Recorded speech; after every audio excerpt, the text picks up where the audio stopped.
Aturan lepas masker yang sudah diberlakukan tampaknya masih perlu dikaji ulang. Nyatanya COVID selesai tak serta-merta membuat kita bebas dari gangguan pernapasan. Kini banyak orang tua mengeluhkan kondisi anak-anak mereka yang mengalami batuk pilek berkepanjangan akibat dampak dari kondisi cuaca buruk di ibu kota.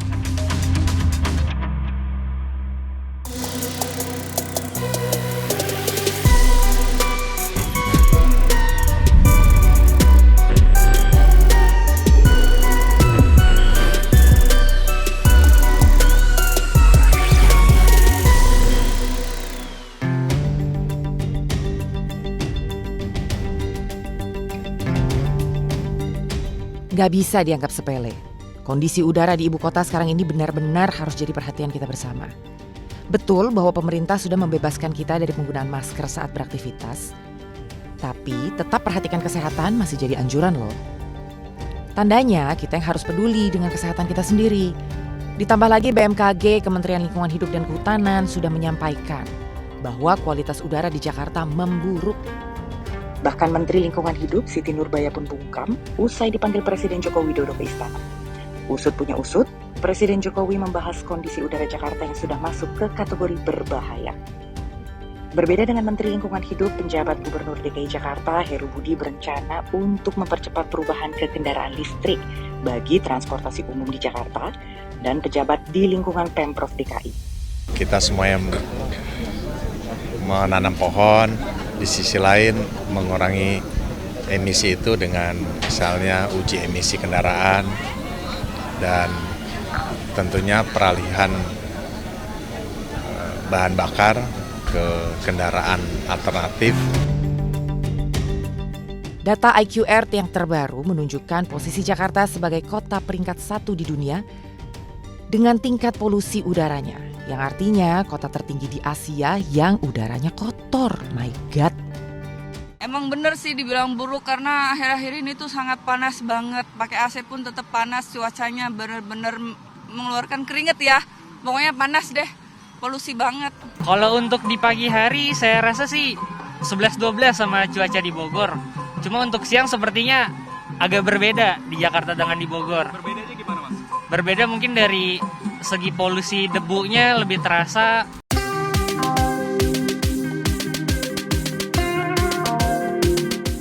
Transportasi disebut sebagai sumber terbesar polusi udara yang terjadi di Jakarta. Ditambah lagi musim kemarau panjang yang kita lewati belakangan ini, kalau menurut Ikatan Dokter Indonesia atau IDI, justru semakin meningkatkan situasi polutan, sehingga menaikkan jumlah pasien yang mengalami gangguan pernapasan. Jadi boleh disampaikan lagi Mas dari Mas, penyebabnya apa sih sebetulnya? Iya. Apakah memang cuaca buruk karena polusi atau karena bawaan dari iklim di Cina? Sebenarnya kalau bicara polusi udara ini memang kan sumber pencemarnya adalah dari transportasi, industri, dan open waste burning ya, khususnya DKI Jakarta. Jadi data ofisial DKI Jakarta memang menyebutkan sumber utama terbesar dari polusi udara ini adalah transportasi. Gitu. Dan bahkan kalau bicara dampak kesehatan, Perhimpunan Dokter Paru Indonesia juga sudah mengatakan bahwa terjadi peningkatan penyakit ISPA dan penderita asma ya yang ke rumah sakit di Rumah Sakit Persahabatan gitu. Ketika polusi udara terjadi khususnya ketika meningkat gitu di bulan-bulan musim kemarau seperti ini, Mei, Juni, Juli, Agustus begitu. Jadi memang itu sudah sering terjadi datanya, bahkan dari DKI Jakarta juga sudah mengatakan bahwa ada sekitar 58% warga Jakarta itu mengidap penyakit kardiovaskular yang erat kaitannya dengan polusi udara. Jadi sebenarnya bicara dampak itu sangat signifikan sebenarnya polusi udara itu pada kesehatan di warga yang tinggal di Jakarta atau beraktivitas di Jakarta begitu. Sementara kan kalau Jakarta sendiri kan kotanya ini memang tropis, bahkan Indonesia ya pada umumnya kan negara tropis, berarti sebenarnya musim panasnya ini kan panjang gitu, Mas Bondan. Apakah sebenarnya kemungkinan akan getting worse atau nggak semakin buruk gitu bisa terjadi dalam beberapa waktu ke depan atau gimana nih Mas? Ya, sebenarnya sudah diingatkan oleh BMKG ya di akhir Desember 2022 lalu bahwa di 2023 ini akan terjadi musim kemarau panjang, dan musim kemarau panjang artinya di Jakarta khususnya itu terjadi peningkatan polutan khususnya PM2,5. Jadi dari data yang kita temukan sebenarnya angka PM2,5 itu memang signifikan meningkat rata-rata tahunannya ya ketika terjadi musim kering yang berkepanjangan khususnya di 2019 dan 2018 waktu itu. Sementara di tahun 2020, 2021 dan 2022 itu adalah musim hujan yang lebih banyaknya. Bahkan BMKG bilang itu triple dip gitu ya. Jadi wajar sebenarnya rata-rata tahunan PM2,5 waktu itu di 3 tahun belakang ini 2021, 2022, 2020, 2021 dan 2022 itu lebih sedikit atau lebih rendah dibandingkan tahun 2018 dan 2019. Karena di musim itu terjadi musim penghujan. Jadi musim hujan ini sebenarnya menyapu polutan ya. Beda dengan musim kemarau, artinya ketika kering terjadi ada lapisan inversi di kata BMKG itu yang mengatakan mengakibatkan polusi udara itu tidak kemana-mana. Jadi terjebak gitu ya, sehingga itulah yang terjadi peningkatan polutan di Jakarta khususnya ketika musim kemarau. Jadi memang sudah diingatkan di tahun lalu 2022 Desember bahwa akan terjadi peningkatan musim kemarau di tahun 2023 yang artinya akan terjadi musim kering, dan kering artinya erat kaitannya dengan polusi udara yang akan meningkat sebenarnya di tahun ini khususnya. Oke, dan apakah orang-orang di perkotaan, khususnya di kota-kota besar, Jakarta salah satunya udah cukup aware nih Mas dengan situasi ini? Karena pertama BMKG sudah mengingatkan dan juga dari pihak Greenpeace juga sudah sempat menyampaikan gitu kan, bahkan yang Greenpeace Internasional juga sudah sempat menyampaikan bahwa daerah perkotaan itu akan semakin rentan gitu sebenarnya. Dan untuk mereka yang beraktivitas di luar juga akan semakin rentan untuk mengalami itu tadi penyakit kardiovaskular ataupun penyakit asma atau paru dan lain sebagainya. Kira-kira orang di perkotaan kita ini udah cukup aware belum, Mas? Mungkin ada riset yang pernah Kalau lihat dari awareness sebenarnya ya, sekarang kan sebenarnya yang memantau polusi udara nggak hanya ofisial dari Dinas Lingkungan Hidup atau dari KLHK gitu ya. Sekarang ada teman-teman dari Napas, IQR gitu ya. Artinya banyak data yang menyajikan data polusi udara. Dan bahkan sekarang kalau lihat di sosial media itu sudah banyak yang posting tuh bahwa lagi tidak bagus udaranya gitu ya. Dan artinya awareness soal membaca data polusi udara dari mana itu sudah terjadi peningkatan. Kalau berdasarkan pengalaman Greenpeace ya, sejak 2017 waktu itu kita kampanye, itu sangat minim kita dapatkan data polusi udara di mana nggak ada. Nah sekarang sudah banyak bisa diakses data, bahkan punya Dinas Lingkungan Hidup dan punya KLHK itu bisa diakses di Jaki, dan bahkan ISPU juga bisa diakses via Android begitu. Artinya sekarang membaca data udara itu sekarang sudah banyak bisa diakses, dan bahkan kalau mau lebih dalam lagi kita lihat yang diklaim pemerintah bahwa status udaranya sedang begitu ya. Sedang itu kalau dilihat lagi ada peringatan. Ketika levelnya sedang, untuk kelompok sensitif, kurangi aktivitas yang lama dan berat dan lama di luar ruangan. Artinya ketika levelnya sedang itu bukan baik-baik saja dan bukan sehat. Dan artinya ketika sekarang ini sedang viral gitu ya, polusi udara tinggi, mau kita pakai data dari Napas, dari EQR, bahkan dari ISPU sendiri, itu menunjukkan angka yang tidak sehat. Artinya masyarakat sekarang sudah bisa mengakses semuanya, dan tinggal sebenarnya kesadaran bagaimana kita bisa melindungi diri kita sendiri, dan mungkin awareness yang lebih tinggi lagi dari pemerintah gitu ya. Belajar dari pemerintah Bangkok yang membuat peringatan nih secara nasional bahwa di Bangkok itu sedang udaranya tidak sehat, kurangi aktivitas luar ruangan, dan harapannya seperti itu.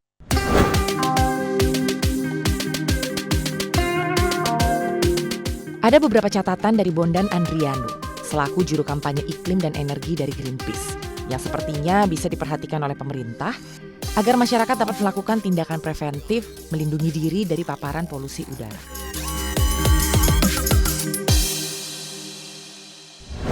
Bahkan sesimpel mungkin ketika kita waktu mau pemilu kan kita dapat SMS ya, tunjukkan suara Anda. Nah harusnya sebenarnya peringatan tidak sehat itu udah bisa diakses via SMS misalnya. Kenapa SMS? Karena saat ini tidak semua punya akses internet, tidak semua bisa akses aplikasi misalnya. Artinya pemerintah punya usaha lebih harusnya untuk memperingatkan masyarakat secara luas ya dengan berbagai metode. Pemerintah punya banyak tools ya untuk memperingatkan atau memberi peringatan kepada masyarakat terkait bahaya polusi udara yang levelnya saat ini sedang tidak sehat. Mungkin aplikasi, mungkin website itu satu hal yang sudah dilakukan, tapi akan lebih baik bisa menjangkau lebih luas lagi. Karena tidak semua punya akses internet. Misalnya orang yang tidak punya akses internet tapi bisa punya SMS, bisa buat semacam SMS pop-up gitu ya, bahwa sedang tidak sehat, gunakan masker seperti itu. Atau yang sedang di rumah atau tidak bisa melakukan kegiatan luar tapi di rumah juga ternyata bahaya juga bagi kesehatan yang ada di rumah, dalam rumah, sebisa mungkin lindungi, misalnya tutup pintu dan jendela seperti itu ya, agar bisa meminimalisir dari paparan polusi udara. Gitu. Oke, berarti kalau dari pemerintah sendiri langkah preventifnya adalah awareness atau enggak warning ya, peringatan yang diberitahukan secara luas jangkauannya untuk masyarakat Indonesia. Paling gampang ya lewat SMS karena nggak semua orang punya internet. Dan ada langkah efektif lain nggak sih Mas yang bisa dilakukan mungkin untuk menurunkan polusi? Aku sih nggak tahu ya, maksudnya ini kan alam ya sebenarnya gitu. Ini kan alam, apakah eh aku nih awam ya Mas, maksudnya apakah bisa dengan hujan buatankah untuk mengurangi gitu polusi karena transportasi atau apa gitu Mas? Ya mungkin itu jangka pendek yang bisa dilakukan seperti buat hujan buatan dan segala macam. Walaupun nanti ada perdebatan di dalamnya ketika hujan buatan apakah ada dampak lainnya karena hujan buatan ini kan berarti kita merubah siklus alami air yang terjadi hujan gitu kan. Dan tapi itu yang bisa dilakukan oleh pemerintah. Kemudian jangka panjangnya harusnya sebenarnya lagi-lagi ya pengendalian sumber pencemarnya karena data sumber pencemar ini Jakarta sudah punya datanya bahwa ada transportasi, industri, ada open waste burning ya, begitu bakar sampah. Harusnya ketika sudah ada datanya itu juga harus dilakukan pengendalian dengan menggunakan roadmap yang jelas. Kapan mau dikendalikan dan berapa lama dan akan menurunkan berapa persen dari polutan itu. Dan lagi-lagi sebenarnya bicara polusi udara ini lintas batas. Jadi Jakarta nggak bisa berdiri sendiri. Ada Jawa Barat dan Banten yang sebenarnya punya juga kontribusi polutan seperti industri dan transportasi yang ada di luar Jakarta ini. Artinya sebenarnya Jakarta sekarang mungkin dipantau karena banyak datanya ya, karena ada stasiun pantau yang sudah dipasang 11 kalau nggak salah. Nah, bagaimana dengan Jawa Barat dan Banten? Ini alat pantaunya aja mungkin jauh lebih sedikit dari DKI Jakarta. Jakarta sendiri harusnya punya alat pantau sekitar 43 alat pantau nih untuk memantau satu wilayah DKI Jakarta. Nah, saat ini Jawa Barat dan Banten itu tidak punya stasiun pantau ya seperti sebanyak DKI Jakarta. Sementara kegiatan yang bisa berpotensi mencemari udara itu banyak ada juga di Jawa Barat dan Banten seperti PLTU Suralaya yang ada di Banten gitu ya. Harusnya kan riset-riset mengenai sumber pencemar itu juga dilakukan oleh Jawa Barat dan Banten. Sehingga ketika semua sudah punya risetnya, sudah punya alat ukurnya, duduk bareng untuk melihat bagaimana keberhasilan mengontrol sumber pencemarnya. Karena bisa jadi sebenarnya Jakarta sudah melakukan banyak hal, tapi polutannya sumbangan dari luar Jakarta. Gitu. Atau sebaliknya, Jakarta, Jawa Barat dan Banten sudah melakukan banyak hal, tapi Jakarta justru menyumbang polutan dari transportasi Jakarta keluar Jakarta. Nah ini kita tidak bisa melakukan banyak hal terkait ini karena datanya nggak ada, basis datanya di Jawa Barat dan Banten khususnya ya. Karena saat ini Jawa Barat dan Banten benar-benar seolah kayak tenang-tenang saja gitu ketika polusi udara seperti ini, kok seolah-olah jangan dibully Jakarta. Bentar dulu, Jawa Barat dan Banten juga punya kewajiban yang sama. Apa yang dilakukan oleh DKI Jakarta sejatinya harus dilakukan oleh Jawa Barat dan Banten. Aku sambil ngetik sambil nyatet. Ya, ya. Punya alat pantau yang sama supaya iya ya bisa jadi juga kalau emang Jakarta sebenarnya dapat sumbangan dari yang luar atau mungkin sebaliknya gitu kan berarti harus punya eh alat dan juga semuanya yang serempak lah gitu ya. Oke, Mas ya. Sistematisnya gitu dan berdasarkan basis data yang jelas. Karena saat ini kan kita bicara ini sumber polusinya dari mana? Nah, Jakarta aja sudah punya riset mengenai emission inventory gitu ya, yang bisa menginventarisasi sumber pencemar dari mana. Itu menemukan ada sumber polutan PM2,5 berasal dari 14% itu pembakaran PLTU batubara. Sementara Jakarta nggak punya PLTU batubara. Artinya kan sebenarnya bisa jadi polutan PM2,5 dari batubara itu bukan dari Jakarta, tapi dari luar Jakarta. Gitu. Nah, riset seperti itu apakah ditemui atau apakah dipublish oleh Jawa Barat dan Banten? Ini kan pertanyaan besar. Harusnya kan Jawa Barat dan Banten juga punya riset seperti ini gitu ya. Dan pertanyaan besarnya adalah kenapa Jawa Barat dan Banten tidak melakukan ini? Karena KLHK dan Menteri Dalam Negeri tidak berhasil melakukan supervisi. Karena sejatinya dalam gugatan warga negara yang dimenangkan itu kan memerintahkan pada KLHK dan Menteri Dalam Negeri untuk membuat untuk memonitoring dan mensupervisi JKI Jawa Barat dan Banten dalam upaya penanganan pencemaran udara. Artinya sebenarnya Jakarta ini nggak sendiri, Jawa Barat dan Banten punya peran yang sama. Jadi apa yang diperintahkan hakim dalam gugatan yang dimenangkan itu sejatinya juga melekat pada Jawa Barat dan Banten. Hanya saja sayangnya nih bottleneck-nya adalah karena Presiden dan Menteri Lingkungan Hidup kan baru saja melakukan kasasi, mengambil langkah kasasi di tahun 2023 ini. Artinya seolah-olah kayak sudah mengatakan pada hakim bahwa sudah melakukan banyak hal. Harusnya tidak seperti itu, tidak melakukan langkah administrasi lagi, tapi terus saja ambil apa yang diperintahkan hakim dan laksanakan dan buat rencana strategi yang sistematis ya dan struktur dari DKI Jakarta sampai dengan Presiden dalam upaya penanganan pencemaran udara. Berarti dengan kata lain, kalaupun misalnya secara sistematis sudah dilakukan, kemudian langkah-langkah bukan langkah-langkah preventif ya, penyetaraan itu akhirnya dilakukan, anggaplah semua itu bisa dilakukan oleh kementerian terkait gitu ya, Mas Bondan, bisa teratasikah polusi udara ini? Harusnya ya. Paling Perintah tidak hakim sangat mengurangi. jelas. Betul, paling nggak sudah punya kita punya roadmap yang jelas mau sampai kapan kita akan menghirup udara yang tidak sehat ini dan di tahun berapa kita akan menghirup udara yang sehat. Sampai saat ini kita belum punya roadmap yang jelas. Bahkan hakim itu memerintahkan pada presiden untuk membuat baku mutu udara ambien yang bisa melindungi kelompok sensitif. Roadmap yang jelas. Jadi sebenarnya kalau sudah ada roadmap yang jelas dari presiden hingga Jakarta begitu ya, paling tidak punya baku mutu udara ambien yang jelas yang bisa melindungi kelompok sensitif. Karena kalau sudah ada baku mutu udara ambien yang jelas yang bisa melindungi kelompok sensitif, semua turunan aktivitas yang bisa berpotensi mencemari udara akan mengikuti baku mutu yang ketat itu, sehingga otomatis dia akan berkurang. Misalnya industri tadinya berapa begitu ya, karena harus mengikuti baku mutu udara ambien yang ketat yang bisa melindungi kelompok sensitif, industri secara tidak langsung harus memperketat lagi baku mutunya gitu. Dan semua sumber pencemaran udara akan dikendalikan demi apa? Demi melindungi kelompok sensitif dan memenuhi baku mutu udara ambien tadi gitu. Terus kata ahli parunya juga memang paru-parunya kotor, terkena bakteri. Bakterinya dari mana? Dari udara, dari lingkungan. Lingkungan tuh mungkin seperti kayak droplet dan lain sebagainya gitu ya. Tapi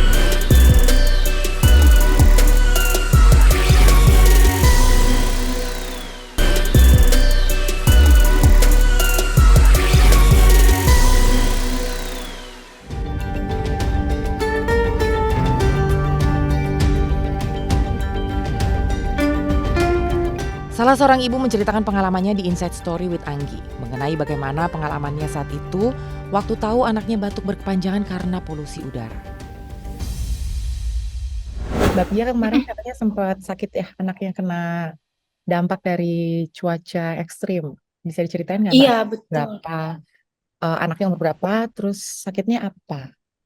Oke, perkenalkan nama saya Pia, jadi beberapa minggu yang lalu, kurang lebih 3 minggu yang lalu sih, dari terakhir anak saya itu, terdeteksi pneumonia saat itu.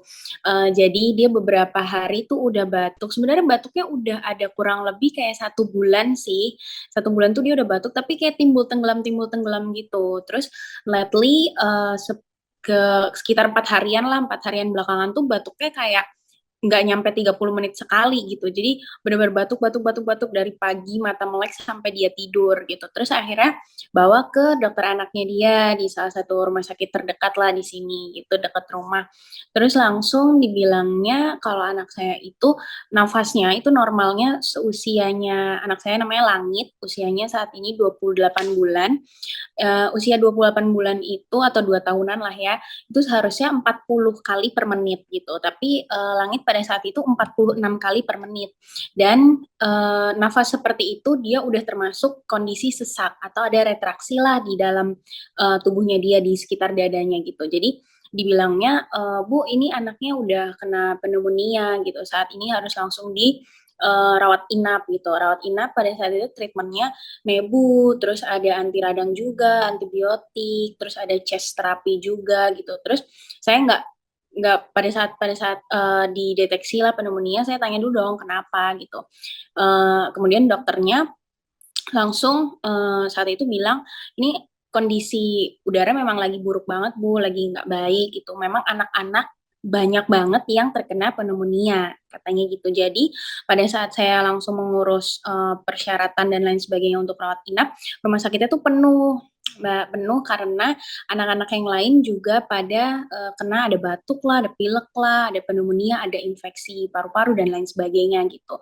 Terus selain DSA, ahli paru juga datang mengunjungi anak saya karena kan anak saya harus ronsen, terus harus menjalani beberapa prosedur lah saat itu. Terus kata ahli parunya juga memang paru-parunya kotor, terkena bakteri. Bakterinya dari mana? Dari udara, dari lingkungan. Lingkungan tuh mungkin seperti kayak droplet dan lain sebagainya gitu ya. Tapi memang paling apa namanya? memang lagi digencar-gencarkan lah pada saat itu oleh DSA, dokter spesialis anak dan dokter spesialis paru, karena udara memang lagi kotor, lagi nggak baik gitu. Jadi dampak yang paling besar terasa di anak-anak gitu. Sebenarnya mirip-mirip kayak waktu kita zamannya COVID ya. Iya, Yang betul kayak betul ada banget sesak zamannya segala COVID. macam. Emangnya Nah, jadi waktu itu juga sempat di-swab dulu kan di IGD, bayangin anak 2 tahun di-swab gitu kan. Alhamdulillahnya sih anak saya tuh bukan tipikal yang memberontak gitu. Jadi maksudnya dia mengikutilah prosedurnya, ditenangin, terus akhirnya dia di-swab negatif. Soalnya kan katanya kalau sampai positif nggak bisa diurus di rumah sakit tersebut gitu. berarti waktu di swab negatif COVID, Mm-mm, tapi memang mm-mm. parunya begitu di ronsen kotor karena faktor udara. Iya, Banyak aktivitas di luar, betul. banyak aktivitas di luar gitu Mbak. Eh, Bagaimana? iya, banyak aktivitas di luar karena dia ikut kelas main kan, seminggu itu 2 kali kelas main. Terus terakhir sebelum dia batuknya memburuk, itu kita habis dari pantai sih, waktu itu sempat dari Anyer juga gitu. Jadi memang ya kita waktu itu belum, saya pribadi belum tahu kalau kondisi cuaca itu lagi kurang baik lah saat itu gitu. Jadi tetap menjalani kegiatan di luar rumah, main-main sepeda dan lain sebagainya. Terus pada saat apa namanya kena pneumonia itu ngeliat berita, oh ternyata emang lagi ramai hal-hal seperti ini gitu. Bahkan ada anaknya teman saya umur 9 bulan itu kena juga Mbak pneumonia. Bahkan dia 60 menit 60 kali per menit. Berarti itu udah sesek banget, udah sesek parah gitu. Dia langsung benar-benar harus apa sih segala macam lah, pokoknya lebih lebih parah daripada langit sih saat itu perawatannya gitu. Ya sih, soalnya kan memang kalau aku perhatiin dan aku baca gitu Mbak, memang yang Mm-mm. paling riskan itu adalah kita yang banyak beraktivitas di luar, orang tua sama anak-anak kan. Betul. Kan sekarang cuacanya Betul banget. nggak jelas ya, sebentar hujan, sebentar panas. Mm-mm. Mm-mm. Hmm, Dan bahkan kalaupun nggak hujan tuh kelihatannya mendung ya, kelihatannya iya. mendung tapi kok kayak sebenarnya masih ada matahari tapi kelihatan mendung aja gitu. Jadi Jadi, ya memang mm-mm. Jadi kenapa? waktu itu Mm-mm. taunya kalau ini tuh karena faktor cuaca buruk kan setelah dibawa ke dokter dan setelah di ronsen. Mm-mm, betul. Setelah berapa hari batuk-batuk dan gak sembuh-sembuh, Mbak? 4 hari. 4 hari itu baru kan tuh beritanya langsung kayak naik gitu kalau cuacanya lagi bagus, polusi udara lagi naik dan lain sebagainya gitu-gitu loh. Jadi emang selama 4 hari itu kan mungkin kita lagi di pantai kan, jadi nggak apa namanya 4 hari itu dia batuk, tapi hari sebelumnya 2 hari sebelumnya lah itu kita di pantai gitu. Jadi emang nggak ngeliatin berita gitu intinya. Gitu. Iya sih. Cuman sekarang anaknya udah di mana, Mbak? Anak lagi tidur. Udah sembuh total atau masih dalam perawatan? Alhamdulillah. Itu sih perawatan mandiri nebulizer aja. Jadi dikasih semacam obat cairannya gitu untuk dimasukin ke alat nebunya sama dokter anaknya. Yang kayak semacam uap gitu bukan sih, Mbak? Iya betul, heeh, Ya macam semacam uapnya uap gitu. ya. Iya, iya. Berarti kan itu ada Mm-mm, antibiotiknya juga soalnya kan untuk anak-anak kan. mm-mm. Selain Untuk itu ada, menjaga aja sih.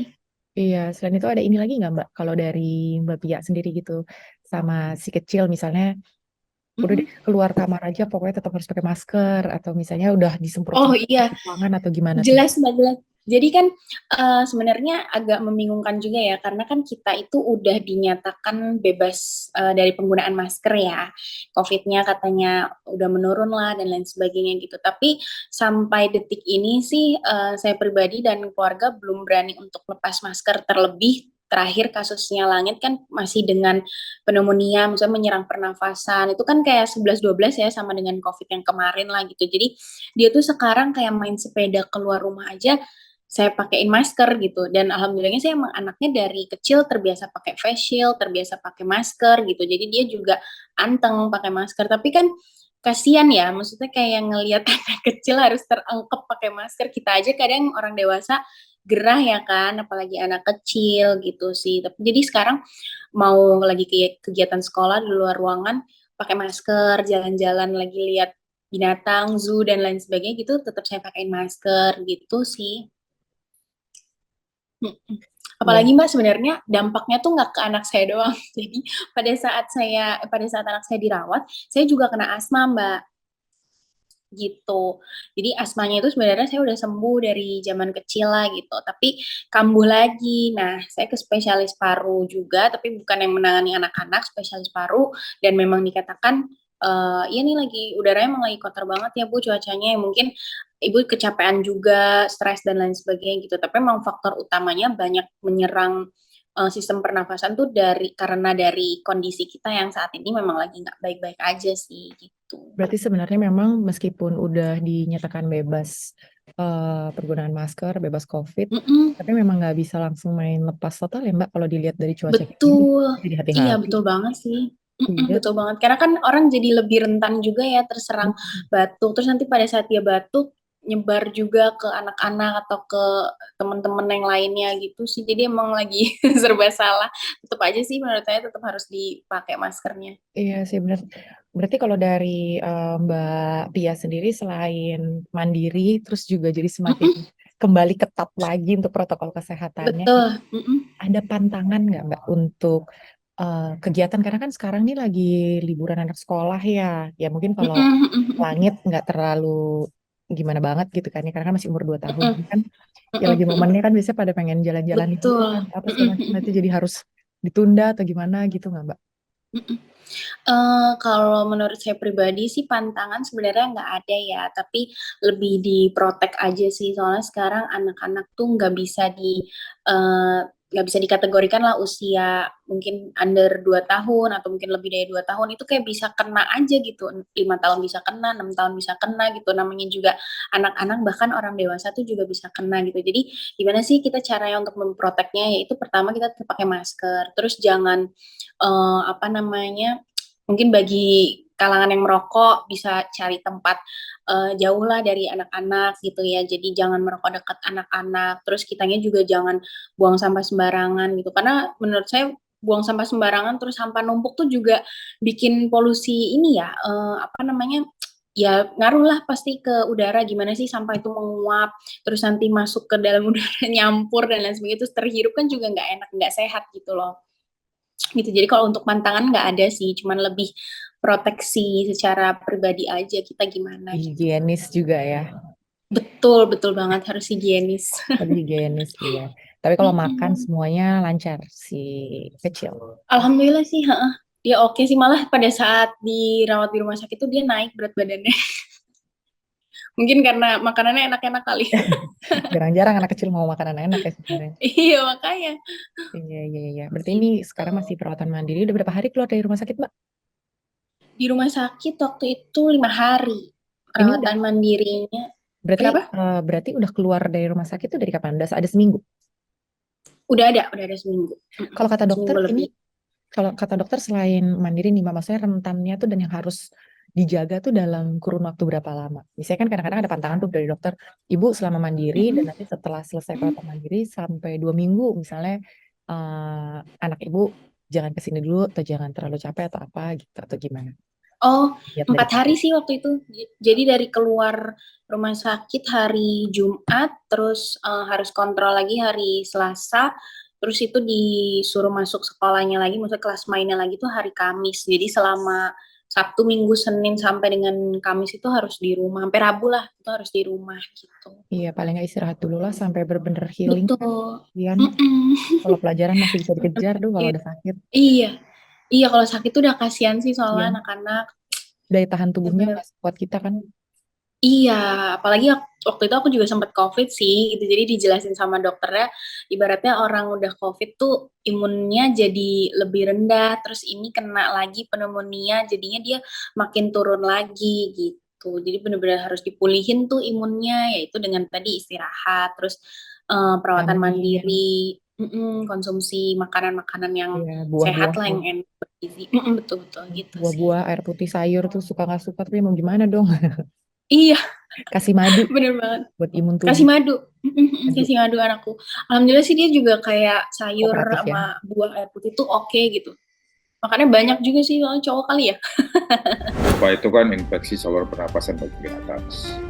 Kalau ini tidak terkendali, imunitasnya tidak baik, kemudian penanggulangannya nggak baik, dia akan turun menjadi pneumonia. Kalau dia pneumonia, justru ini yang ancaman bagi anak-anak.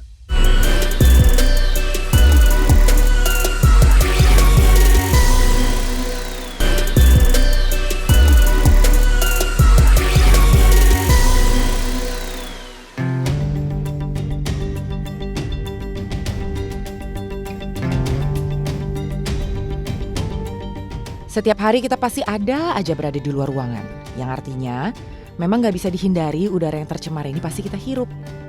Baik itu anak kecil, anak muda, orang tua maupun lansia, semuanya berpotensi mengalami gangguan pernapasan. Tapi apakah secara medis situasi sekarang ini masih bisa diatasi atau terbilang sudah membahayakan? Sekarang ini anjuran untuk lepas masker udah official nih dok gitu kan. Tapi sebetulnya dengan kondisi udara di Jakarta yang kian memburuk dan banyak komplain dari orang tua tentang anaknya ini menghadapi batuk dan juga pilek berkepanjangan gitu. Ini sebetulnya segitu mengerikankah dampaknya atau sebenarnya masih bisa diatasi atau gimana sih dok? Ya, jadi penyakit respirasi ya atau penyakit pernapasan termasuk di situ ISPA ataupun asma ataupun pneumonia itu adalah penyakit yang disebabkan oleh kondisi ataupun lingkungan yang tidak kondusif bagi orang-orang yang rentan, termasuk orang tua, termasuk juga anak-anak ya. Jadi polusi udara juga berpengaruh. Tidak hanya virus, tidak hanya bakteri. Sewaktu COVID kemarin memang terjadi infeksi oleh kena penularan virus COVID-19.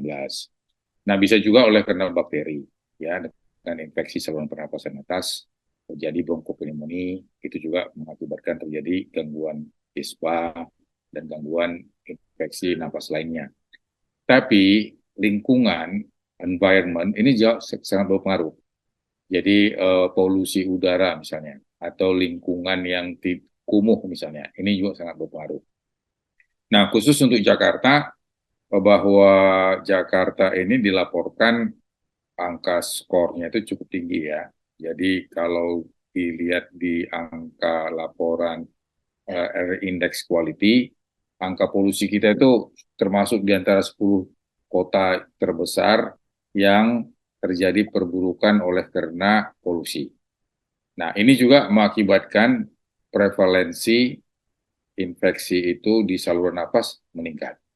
Kenapa? Karena kalau dikatakan pencemaran udara, maka pencemaran udara itu tidak hanya partikelnya saja yang masuk ke dalam paru-paru, termasuk juga berbagai bentuk gas, ya, gas-gas akibat polusi oleh karena kendaraan, oleh karena industri, oleh karena berbagai bahan yang dibakar sehingga tercemar udara.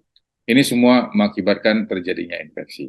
Bahkan Kementerian Kesehatan sendiri juga melaporkan bahwa ISPA itu bisa mencapai 28% dengan 533.000 kasus. Itu berapa tahun yang lalu ya, kalau salah sekitar tahun 2018. Nah, dibandingkan sekarang terjadi mobilitas yang sudah tinggi pasca COVID, kemudian polusi udara yang cukup tinggi, ini juga berakibat naiknya level polusi, ini juga berakibat akan naiknya juga prevalensi terjadi infeksi. Jadi cukup banyak terkait dan berpengaruh dengan angka infeksi di saluran napas atas. Kalau kemarin ini kan ada yang bilang bahwa anak-anak tuh paling rentan nih dok sama mereka yang lansia gitu. Tapi pada saat COVID kan juga kita lihat banyak yang sempat terinfeksi. Nah, apakah ini juga termasuk membahayakan bagi mereka pelintas COVID atau memang sebetulnya yang paling rentan adalah anak-anak dan juga lansia? Ya, jadi kita sekarang sudah terlepas dari pandemi, sekarang kita masuk endemi. Kalau Bapak Presiden Jokowi mengatakan kemarin, kendati pun kita sudah lepas dari pandemi, tapi tetap harus ada kehati-hatian. Harus ada perilaku hidup bersih, sehat, ya. Dan kemudian juga harus ada kewaspadaan. Nah, bagi mereka yang tinggal di Jakarta, kalau kita lihat di laporannya, indeks kualitas udara sekarang di 152 dengan PM 2,5. Jadi ada konsentrasi 57 mikrogram per meter kubik untuk partikel. Jadi artinya ini cukup diwaspadai dan membahayakan bagi saluran napas, khususnya bagi mereka yang rentan. Jadi oleh karena itu, polusi udara, lingkungan yang tidak sehat, ini juga membuat terjadinya infeksi dan terjadinya juga keluhan saluran nafas. Nah, khususnya bagi mereka yang pernah mengalami COVID, kita ketahui bahwa sekarang ada namanya gejala long COVID.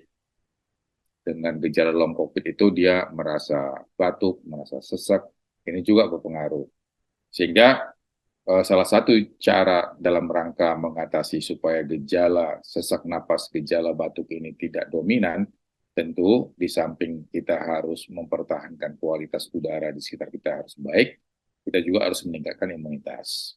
Khusus untuk anak-anak yang rentan, mereka itu sudah ada jadwal dari pemerintah untuk vaksinasi dan imunisasi, termasuk imunisasi untuk pneumonia, termasuk juga untuk mereka yang influenza. Jadi oleh karena itu, bagi orang tua tentu harus bisa menjaga anak-anaknya. Nah, bagaimana mereka tinggal di daerah industri? Nah, tentu di sini ada dua tanggung jawab. Satu tanggung jawab pemerintah untuk tetap melihat bahwa udara yang kotor, udara yang tercemar, itu sangat tidak memberikan situasi yang baik, yang sehat bagi orang-orang yang tinggal di sekitarnya. Sehingga angka kualitas indeks udara itu harus benar-benar dimonitor. Jangan terus meningkat, apalagi kalau sampai di atas 200. Ini akan berbahaya bagi seluruh masyarakat yang ada di sekitarnya, khususnya di DKI. Kalau untuk penanganannya sendiri dok, kan sekarang ini tuh ada juga dari pasien yang selain mereka dirawat beberapa hari di rumah sakit, terus juga ada perawatan secara mandiri gitu. Nah, ada langkah preventif nggak sih dok? Selain, maksudnya gini, kita kan nggak bisa menghindari gitu dok, untuk kita beraktivitas di luar ruangan, gitu kan. Memang ada langkah yang pemerintah harus lakukan, yang tadi dokter udah sampaikan juga gitu. Tapi untuk kita, dan khususnya untuk anak-anak kecil itu, apakah memang harus ada yang dikonsumsi kah gitu? Vitamin khusus kah, atau antibiotik khusus kah, atau apa gitu? Ya, jadi yang pertama memang khusus untuk anak-anak, artinya orang tua punya peranan besar untuk menjaga kesehatan anak. Jadi walaupun mereka bersekolah, tapi lebih besar sebenarnya kehidupannya ada di rumah. Sehingga perilaku hidup bersih dan sehat ini harus benar-benar ditanamkan. Kedua, bahwa ada program pemerintah untuk imunisasi, program pemerintah untuk vaksinasi. Ini tetap harus diikuti. Kendati pun pandemi sudah dicabut, kita sudah masuk ke endemi, tetap kita harus waspada, tetap kita harus tidak boleh abai. Jadi kalau misalnya ada gejala batuk, pilek, yang mirip seperti ispa atau mirip seperti influenza, ini tetap harus dilihat sebagai satu gejala yang kita harus waspadai. Jadi tidak boleh dianggap hanya flu biasa begitu. Karena pada saat ini, kendati pun pandemi sudah dicabut, virus itu masih ada. Kalau kita baca laporan harian dari Kementerian Kesehatan, itu masih ada penularan di masyarakat. Masih ada angka yang sakit, walaupun yang meninggal hanya 1 atau 5 orang. Tetapi suatu ketika dia secara episodik bisa saja meningkat oleh karena mobilitas, oleh karena musim, oleh karena cuaca. Sehingga kepada orang tua diharapkan bagi anak-anak yang sakit, kalau memang anaknya itu batuk pilek, usahakan pakai masker.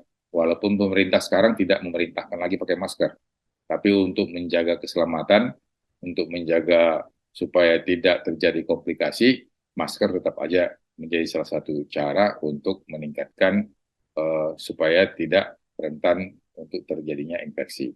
Nah, yang kedua, bahwa pola hidup untuk perilaku yang sehat, maka kita harus juga mencuci tangan.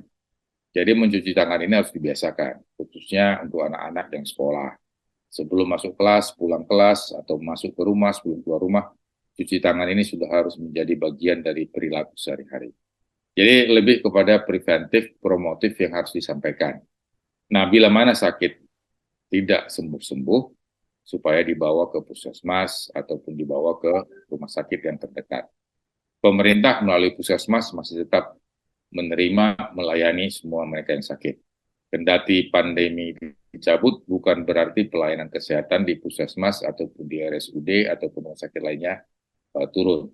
Tetap ini dilaksanakan, hanya mungkin nanti skema-skemanya nanti yang akan berubah. Misalnya skema pembiayaan ataupun juga skema perawatan yang disiapkan oleh rumah sakit. Berarti sebenarnya lebih kepada perilaku ya dok. Yang kemarin-kemarin kita udah lewatin waktu COVID, ya harus udah jadi kebiasaan sekarang. Karena kan tadi kalau misalnya langkah preventif yang tadi Dokter Alex sampaikan tuh sebetulnya udah sempat kita lewatin. Hanya tinggal gimana membangkitkan kembali kebiasaan itu. Nah, yang terakhir nih dok, untuk potensi kesembuhannya sendiri atau mungkin ancaman yang kalau COVID kan ancamannya kematian gitu ya dok, karena paru kan gitu. Kalau ini hampir sama atau sebenarnya tidak semembahayakan itu? Ya, kalau ISPA tetap berbahaya bagi mereka yang rentan, khususnya bagi anak-anak. Bahaya yang paling tinggi adalah jatuh menjadi pneumonia. Kalau ISPA itu kan infeksi saluran pernapasan bagian atas. Kalau ini tidak terkendali, imunitasnya tidak baik, kemudian penanggulangannya nggak baik, dia akan turun menjadi pneumonia. Kalau dia pneumonia, justru ini yang ancaman bagi anak-anak, khususnya bagi mereka yang di balita ataupun diabetita, ini sungguh-sungguh bisa membahayakan, bahkan berpotensi untuk masuk ke dalam perawatan yang intensif.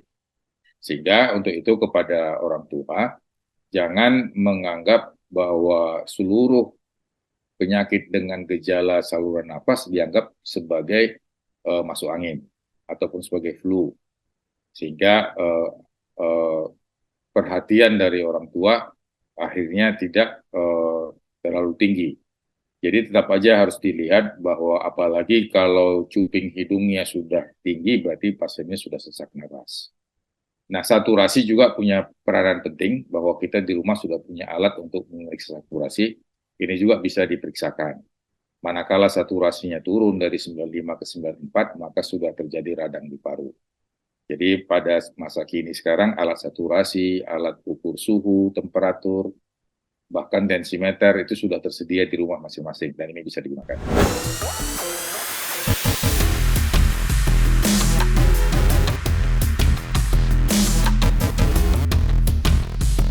Ketika BMKG, Kementerian Lingkungan Hidup dan Kehutanan, Greenpeace dan dokter spesialis paru sama-sama sepakat akan kondisi udara Jakarta yang buruk, waktunya kita mulai merespon dengan kembali memperhatikan protokol kesehatan. Dan semaksimal mungkin untuk mengurangi kegiatan outdoor untuk menghindari menghirup udara kotor. Sampai bertemu di Inside Story with Anggi berikutnya.